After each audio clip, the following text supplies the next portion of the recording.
Thanks for the support as a channel member, Harvey2478. Oh, boys and girls, as you can see from behind me, the Bourne shirts are now out. If you ordered a Bourne shirt, keep an eye on your post this week. You've probably already had it by now, unless you live in some far-flung place and it hasn't quite made it to you yet. But they're out and they're awesome, and they're never going to go on sale again. Apart from one. This one shirt. It's not a re-release of being able to order their third choice shirt, but the one that's behind me, the most beautiful shirt we've ever done, I have a spare. As you can see, still bagged in an extra large. That shirt is going to be given to whoever does the highest donation on my charity stream that I'm doing tonight for War Child over on Twitch. If you watch the home series as well, you've already seen we've got a War Child shirt to give away over there as well. But it's not really an auction for this shirt because it's not going to the highest bidder. It's going to the highest donator. Everyone who donates stays donated. But we're trying to raise as much money as we can for War Child over there tonight. Come along, join in on the stream. And if you make a donation, whoever at the end of the stream at 10 o'clock-ish tonight has made the largest donation, the link to the donation page is down below if you don't even want to come on the stream, you just want the shirt. But whoever's done the highest donation by 10 p.m. tonight, I'll send them that shirt. And that will be the last one ever. They're never being made again. Thanks to everybody who bought them.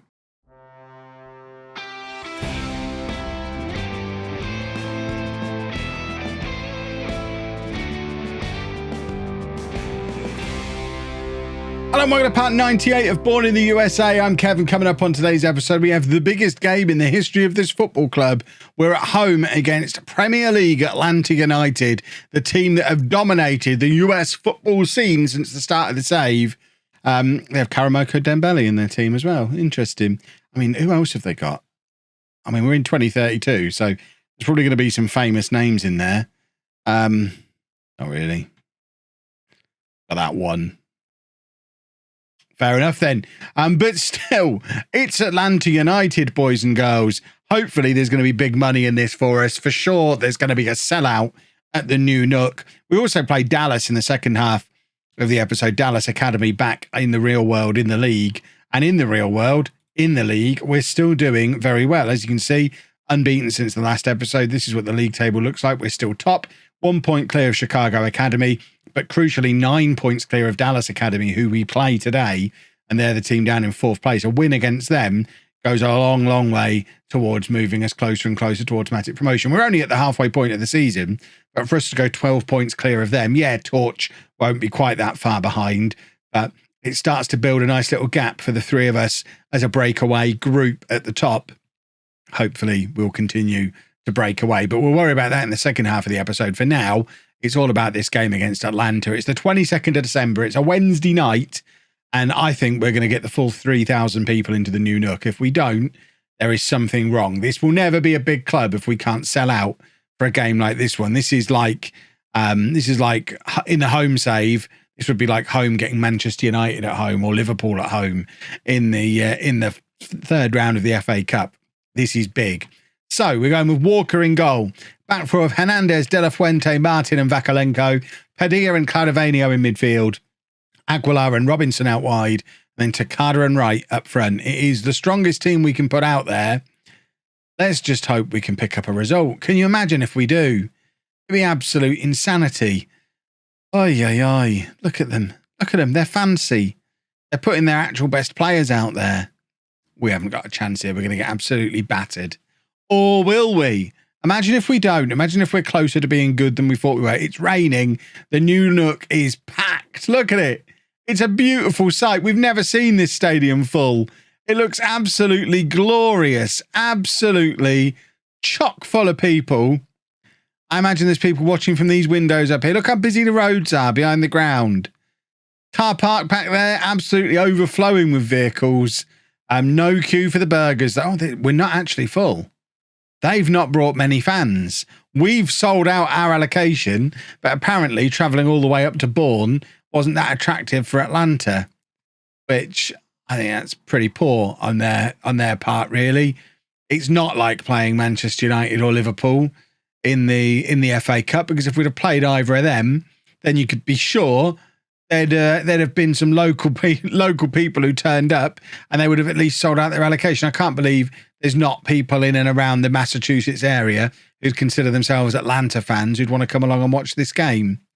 They need to care more about sport in this country. Proper sport, football, not any of those silly sports that they play that aren't like football. Even if they call them football, they're weird. You don't have away fans in America? I'm very disappointed. Although I guess that's why there's no queue at the burger van. So there's positives and negatives to everything. But it does mean there should be a fairly hostile environment for Atlanta to play in. I mean, I know they play in front of bigger crowds than this all the time, but they've got a ground full of rabid Bourne fans, and there's not very many of them to cheer them on. The Atlanta fans are going to be completely drowned out by the Bourne faithful. There's actually some gaps between seats. It's difficult for me to pick out with my red-green colour blindness. We have these ridiculous green seats that I don't know why we have them. And obviously the reddish kit. So it's hard for me to pick out the empty seats. But I think there's one there. There's a couple here. So it's not actually a sellout at all, is it? I'd say maybe 2,500 people. It's still going to be our biggest ever attendance, but it's by no means a sellout. You watch, it'll be showing as a sellout. Even with that, it'll be showing as a sellout, because we know what the numbers the game gives us don't always correlate to what we see in the match engine. There's been plenty of times we've seen an entirely empty stadium that apparently has 500 people in. It looks like we're pretty much sold out on that side as well. 2-0 down after 28 minutes. It looks like we're not gonna make any heroes today. We're not going to cause an upset, as you would expect. Really, this started regularly playing in the Champions League. They are as good as it gets. I think this is going to be a team we're going to spend a lot of time over the next 10 seasons or so competing with. These are the ones we're going to be looking to topple, and it's probably a little bit early to topple them just yet. We don't want to topple them now. We want to save the beatings of Atlanta for when we're in the Premier League. I just hope we've got a decent amount of money out of this tie, or else this whole cup run thing is a bit pointless if you're not going to earn money from it. Right, Takada on the right-hand side. A goal would be lovely if we could grab a goal. Crossed in towards right. He can't get onto the end of it. Claudivanio is going to pick up the rebound. It's back to Hernandez, and now Aguilar trying to play it into Claudivanio, but it's a poor pass, and we've given the ball away again and given Atlanta an opportunity for another breakaway. Someone just needs to get a crunching tackle in and stop this wave after wave of player from charging towards us. Luckily, the pass was a little bit overhit on that one, and Walker is able to see it comfortably round the post. 2-0 down as we approach half-time. I don't think there's anything to be ashamed of there. We've only had the one shot and we missed. There's definitely been only one team in it, but we're not being embarrassed yet, considering they're 3 divisions above us. I think that's it's been a pretty decent performance. If we could grab a goal in this second half, that'd be fine. I'd take that. I'd happily lose 4 or 5-1. Right, surely. And he does score. 18 seconds after the restart. We're back in the game, boys and girls. It's Bourne 1, Atlanta 2. Right, with the easiest tap-in he'll score all season. It's so unselfish here from Takada. I think it was Takada anyway. It might be Robinson, actually. It is Robinson playing it across. Robinson could have had a shot himself. Unselfishly playing it across to right.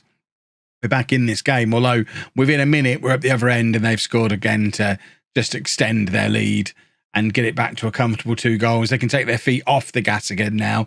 They gave it a little bit of effort for a minute to grab another goal, get the 2-goal lead back, and now they can drop back down into second gear and not worry. I hope they drop back down into second gear. I don't want them coming at us full throttle for the rest of the game, because that's the sort of thing that will destroy confidence. Losing by just a couple of goals, we can take a lot of pride out of this game. Hernandez playing it across to Takada. Takada back to Badia.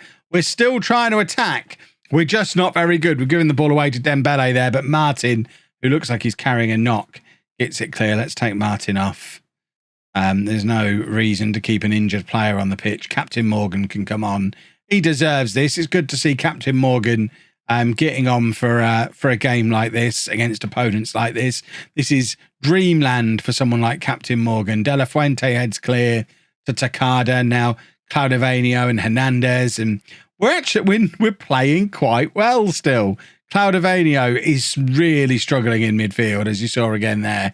He's second to just about everything. He's having a tough time in there. against international standard midfield players.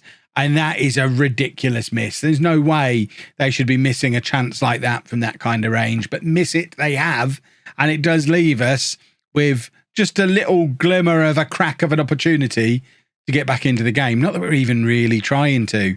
We're going to get Johnson on as well. I would never normally play Johnson and Wright together, but I think in the circumstances, again, Johnson deserves the opportunity to get on there and have a go.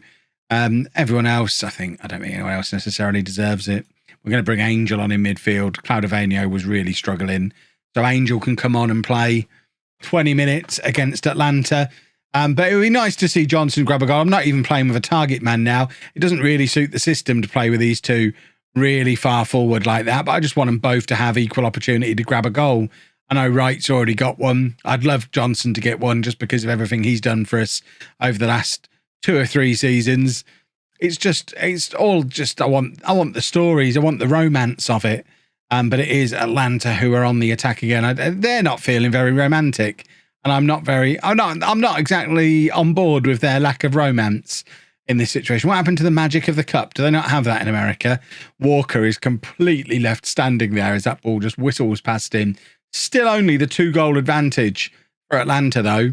I mean, the match stats tell an entirely different story of one team that has thoroughly dominated the match. But I think 3-1, we take a lot of pride. We come out of that, heads held high, and hopefully not with our morale ruined as we head into that important game against Dallas. Do we get money? Youthful Bourne become unstuck. There's no mention of that being a record attendance. How much money is there? I mean, it's not made us much money. So gate receipts this month, not anything to write home about, really. I guess we've had to split them with Atlanta, which is the stupid thing.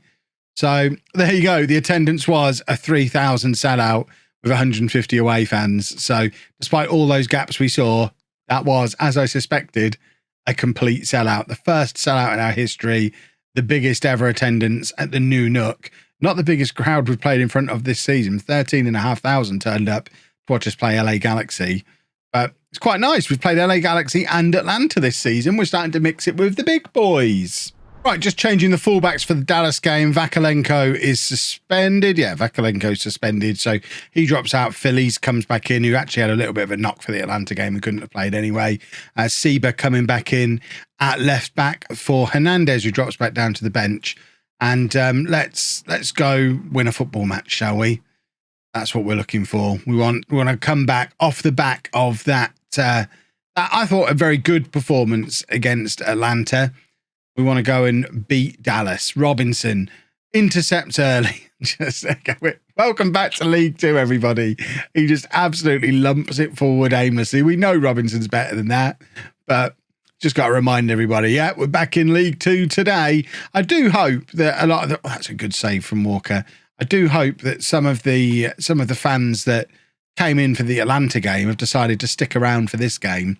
It's obviously not a sellout again. Not that we'd know, because as we saw in the Atlanta game, what you see in the match engine, there's very little resemblance to the amount of fans who were actually supposedly in the ground. But I think if I'd have come along to watch Bourne for the first time in that game against Atlanta, I think I'd come back. I think we played really well. Takada's just opened the scoring as well. Interestingly, I think our fans are at the opposite end today as well. So it looks like we gave Atlanta the home end for the game against them, and they only brought 150 people, which just seems stranger and stranger. But I don't make the rules. It's not even Goran Pavlov anymore. It's some guy whose name I can't remember who's in charge now, and I will continue to question him because he's not Goran Pavlov. Martin at the near post can't quite keep his header down, and it goes out over and out for a goal kick. But Dallas are coming back down this left-hand side. Seba heads clear, but only as far as another Dallas player. Although Rodriguez has done really well to just capitalise on some sloppy play from the Dallas right back. Cross comes over, looking for Robinson, and once again, the header ends up going a little bit too high. But it's lovely play from Rodriguez there, just to nick the ball away and start a counter-attack from nothing, really. Rodriguez back to Seba. We know Seba can hit a deep cross from here. Not if he can't beat the first man, he can't. And that's unfortunately what's happened that time. and Dallas have got the opportunity for another counter-attack. We need to get a foot in here because we don't want these rascals getting back into this game, but they are moving it around nicely. Philly's making the tackle, but it goes straight back to Dallas. They are putting some pressure on us here at the moment, trying to work a little opportunity. They've got a huge amount of space over on this left-hand side, but Seba, who should have been out on the left-hand side, is there to head the ball clear from the cross, and Claudio, of all people, is leading the attacking charge. Wright plays it across to Robinson, and for the third time today, a relatively straightforward header just sails over the crossbar. I'm probably being a little bit harsher than I could be. Our XG is only 0.5, so the 3 headers weren't that straightforward, or they'd be occupying a little bit more XG, but it feels like we should be more than a goal up, even though match stats and XG would suggest that actually it's probably a fair score at the moment, 1-0 to us. I just feel like we've had enough opportunities to have grabbed a second goal. Padilla winning the ball back from the goal kick. Wright is in, and for the second game in succession, he comes out for the second half just full of life and grabbing us a goal. He obviously really enjoys his orange segment at half-time. It fires him up. We should probably talk to the local orange grower and see if there's a way to get that boy an orange segment pre-match as well, because clearly it does him the world of good. He comes out in incredible form. Imagine how many goals he would score if he had a complete orange before each match. Rodriguez with the easiest tap in you'll see. It's a lovely finish. It's an easy opportunity, but it's such a nice finish because the ball's coming across him, and rather than hitting it back into the other corner, he's just played that with the side of his foot, opened himself up, and just slotted around the goalkeeper. Just looked classy the way he did that, and all of a sudden, 7 minutes into the second half, the game is turned on its head, really. 3-0, and we are now fully in control. Dallas will be desperate to grab something soon if they're going to get anything out of this game, but it's not looking very likely, is it? We're doing all right. I want to see how Torch are getting on as well, who are the other team hovering around this area. It looks like Torch must be losing or have already lost, because at the moment Dallas would be the team that stay in possession of 4th place. We'd just find ourselves 12 points clear of them, just past the halfway point of the season, which is going to be a very nice position to be in, because it's going to be very difficult for them to come back from that. We're going to make a triple substitution there. Get Johnson and Angel back on again. In fact, I want to swap Claudio and Angel around. I always like to have Angel on the left-hand side because of his left foot and how likely he is to be able to drift out onto that wing and create something more for us again. McJanet getting a rare run out as well. He's fallen quite the way down the pecking order this season, but still a useful player when he comes on. And Dallas have had a decent little amount of the ball here again. It looks like they're getting ready to fashion themselves another opportunity. They are very patient with their build-up. We saw it earlier in the game, and they're patiently building up again here. But with 12 minutes to go, I think if I was a Dallas fan and I was 3-0 down in such an important game, I'd be asking for them to forego the patient build-up and just lump the ball forward, maybe stick a second striker on. It all seems very negative from them, as if they're not really trying to get back into the game. They're just, making it look like they are by getting the ball forward eventually, but not really doing very much with it. And as I'm ruining their tactical approach to the game, they decide to come back and make me look like a silly goose with 1 goal back. It's their 3rd shot on target of the game, and they've scored from it. And very similar strike rate to us when it comes to goals against shots on target. We're both doing it about 1 in 3, but we had loads more than they did, so we win the football match. No. 12 points clear of 4th place. We surely can't mess this season up from here. Look at that. Look at it. Hold on. Where is it? Look at it. Look at it. We're not messing this up from here, I hope. And with no cups to get in the way as well, it is just the run-in now. So we'll pick some games out somewhere in here, somewhere, to show you some interesting, significant matches. But I suspect we'll get this season done in 2 or 3 episodes now. And fingers crossed, have ourselves secured a promotion into League One. If you've enjoyed that, please make sure you leave a nice big thumbs up on there for me. Subscribe to the channel for daily Football Manager videos. Don't forget the charity stream tonight on Twitch, 7 p.m, twitch.tv/LOLLUJO. Thank you very much for watching.